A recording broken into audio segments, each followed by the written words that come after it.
শিক্ষা উপবৃত্তির টাকা দেওয়ার নাম করে বিভিন্ন ক্রেডিট কার্ড ও মোবাইল ব্যাংকিংয়ের মাধ্যমে অর্থ আত্মসাৎ করছিল একটি চক্র।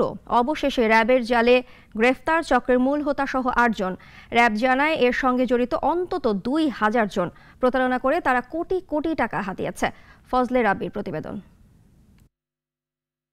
সাম্প্রতিক সময়ে বিভিন্ন শিক্ষা প্রতিষ্ঠানের শিক্ষার্থীদের উপবৃত্তির টাকা দেওয়ার কথা বলে লাখ লাখ টাকা হাতিয়ে নিতেন একটি চক্র। এমনকি পরিচয় দিতেন শিক্ষা প্রতিষ্ঠানের অ্যাকাউন্ট শাখার কর্মকর্তা হিসেবেও। তবে শেষ রক্ষা হয়নি। অবশেষে চক্রের মূল হোতাসহ ৮ জনকে গ্রেপ্তার করেছে র্যাব। সকালে কারওয়ান বাজারে সংস্থাটির মিডিয়া সেন্টারে এসব তথ্য জানায় র্যাব ৫-এর অধিনায়ক। ইতিমধ্যে শিক্ষা উপবৃত্তি টাকা দেওয়ার নামে ক্রেডিট ও ডেবিট কার্ড ও মোবাইল ব্যাংকিংয়ের মাধ্যমে প্রতারণা সারা দেশে ব্যাপক চাঞ্চল্যের সৃষ্টি করেছে।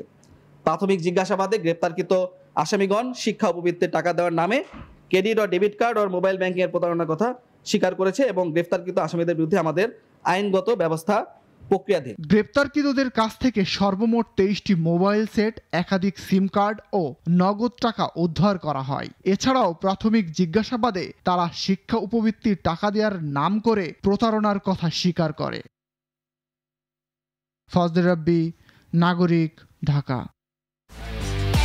একমাত্র ওয়ালটন এসি দিচ্ছে ১ বছরের রিপ্লেসমেন্ট গ্যারান্টি এবং কম্প্রেসারের ১০ বছরের গ্যারান্টি।